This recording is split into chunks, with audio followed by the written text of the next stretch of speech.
Hey guys, today I'll be showing you some of the regular monthly maintenance that I do on my very own 2012 Nissan Altima 2.5 SL. Let's get right to it.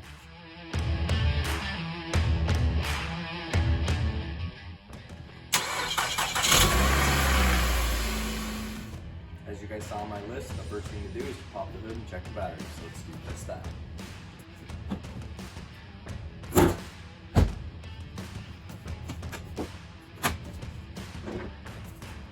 So today we're going to be using a Chicago Electric load tester on a battery. This is a 12 volt car battery, so we're looking for this needle to get up into the 12 volt range.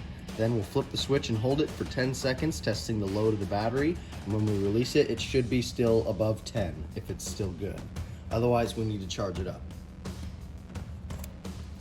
So hook black to negative, red positive, positive, positive, negative, negative, and we can see it is testing right around 12 volts. Hold the load tester. 1, 2, 3, 4, 5, 6, 7, 8, 9, 10. Still above 11. Impressive. I check my battery monthly because I let it sit. I do not yet have my license, so it sits in storage insurance.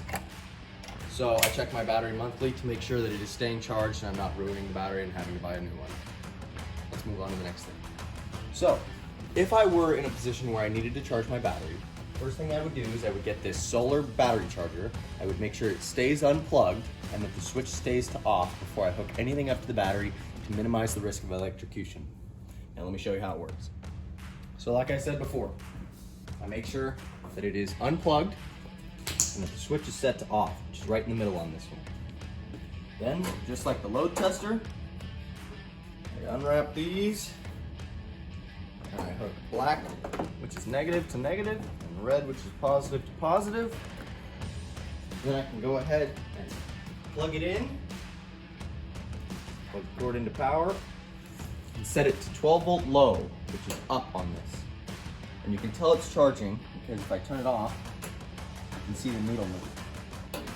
You don't want to set it 12 volt high. That's when you're trying to jump start a battery. It gives it a little extra juice, like if you were trying to start the vehicle. So for now, I'm putting it on a trickle charge, which is 12 volt low. Now for the battery, if you run your car almost daily or at least once a week, you should never have to worry about charging your battery. The alternator in your car, when your car is running, will charge the battery, so you never have to worry about it. But I let my car sit for a while because it's been in storage insurance and I haven't been able to drive it. So I think it's good practice to check my battery monthly. I should honestly do it twice a month to make sure I am not permanently damaging my battery. The next thing on my list is to check the engine coolant. Let me show you how to do that. So it's kind of hard to see, but you can see a max line and a minimum line. Sadly, oh, you can see the liquid right there. You can see the liquid level, which is that line right there, where it gets dark. And if we look, boy, it's hard to tell. Oh, yep, I can see it in the shadow. It's right below the max line.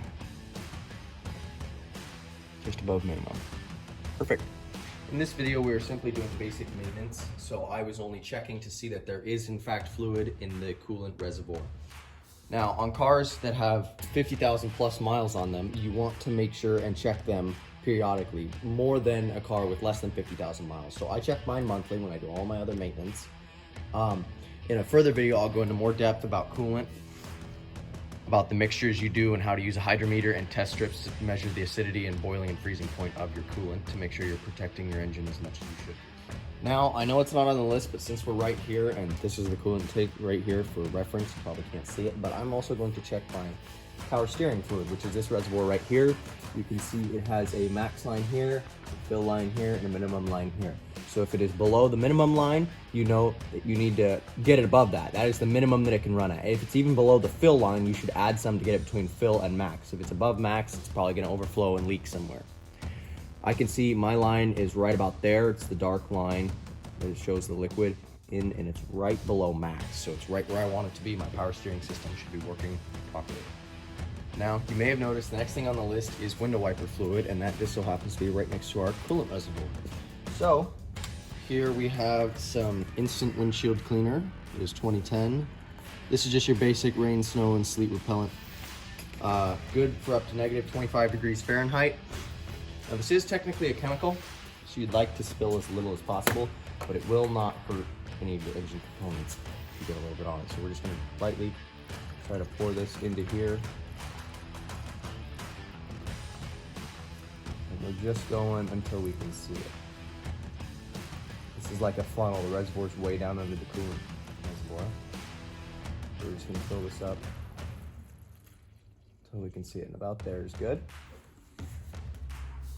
Hey guys, so I switched to my hand so I can show you better. This is your window washer fluid.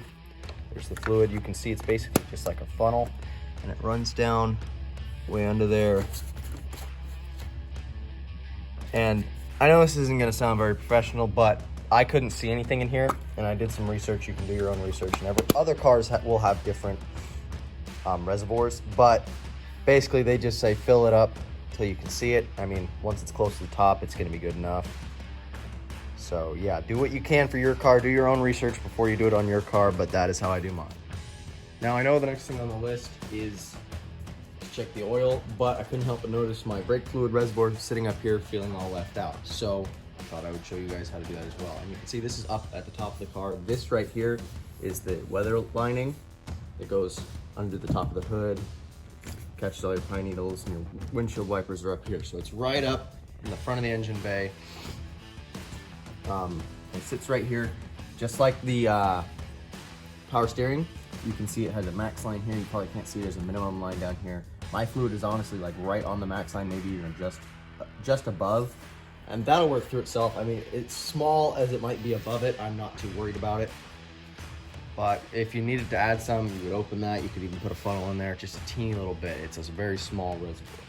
So the next thing on the list is checking your engine oil. So I have brought some rubber gloves. You're gonna check the oil with this dipstick right here. I also have a roll of paper towels. Now you're only gonna need 1 to 2 sheets. I'm gonna tear off one now, but it's nice to have a roll around in case things get messier than you expected. So I'm gonna fold this up to make sure it absorbs all the oil. Oil stains clothes very well, so that's what the rubber gloves are for, and the paper towels. So the first time you're gonna pull it out, wipe it off. Don't even look at it. If you wanna look at it, that's great, but that's not gonna tell you anything. You can see your high dot is there and your low dot is there. So you wanna have it between those 2 holes. Now, the cars get shaken up. Anything can really happen. Oil can splash up on the dipstick. So when you first pull it out, you wanna wipe it off, put it back in, all the way back in, pull it out, and you can see my level is just below the high dot. So we're good. Now, personal preference, I wipe that oil off as well, because any contaminants that get in your engine oil can potentially damage your engine. Most dust and stuff that would land on that would just burn out, but better safe than sorry, I just wipe it off. If you needed to add oil, I would probably take this cover off, but this hole here is for the cap that is the engine oil. You pull that cap off, definitely wanna put a funnel in there because oil is very messy and it's just a gross chemical. I believe it is classified as a toxic waste. So you put your funnel in there, put in how much you think you're gonna need, put that on, pull your dipstick, should see the difference. Now we can go ahead and close the hood because we are done under the hood of the car. Make sure to put this back in its spots. And down. Not high enough. There you go. So now the next thing on the list to check is our tire pressure. We want to make sure they're all inflated. And this can be a visual check if you're low on time, but we can see there's not too much sag at the bottom. Those 2 tires, or really those 2 tires, they're probably all gonna be fine, but we should check their pressure. The best place to look to know what pressure they need to be at is to open this door, and there's a sticker generally right there. Tells you all your information. Or old-fashioned, and some tires may be different. They may not be the ones that come with the car, but these ones happen to be the right ones for the car. So you can look, just about every tire will tell you the max load is 690 kilograms or 1521 pounds, 1521. Max pressure is 44 PSI, and that is a cold reading. So you want to test the tires when they're cold, not after they've ran. You should check all 4 tires to make sure you know what pressure each one of them needs to be at, and then check them. Now, I know I said what PSI that my tires are in the notes, and that is specific to my car. Please disregard that, do your own research, and check your car to their specs. To check, I'm gonna use an old-fashioned analog reader. This pushes up against, that little pin in there, pushes up against the pin inside the tire, just like as if you were inflating them. But since there's no air going in, there'll be air going out, which will push this out to tell me the PSI reading. When I look at PSI, this also measures kilograms. So, put it on there, just like that. It's reading 27 PSI. It's a little low. So we're gonna go ahead and fill this one up. So I'm going to be using this little 3/4 horsepower air compressor to fill up my tires. I'll make sure it's plugged in, and then there's a switch right here. Basically all there is to it, you turn it on, push the end of the hose on the tire.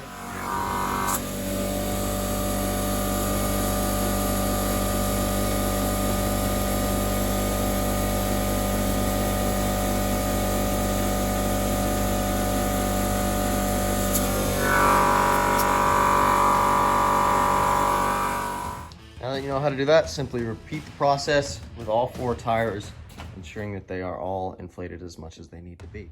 Now, one more thing about tire pressure is, if you can get the pressure within 5 PSI of where it should be fine. I mean, you want to get it as close as you can, but I mean, those ones read 44. If I got them to 40 or above, I was happy. So, and the back ones are supposed to be 32. If I got them to 30, you know, that's good. They're good enough, they're gonna last a while longer. Most tires will leak slowly over time, but that's just how tires are. Now, the next thing on the list is interior and exterior cleaning. That's different with every car. It's completely personal preference, what you do and what you don't do. So I'm not gonna show that in this video. You guys do what you want. But yeah, that's pretty much all I do for my monthly maintenance. Have a nice day, guys.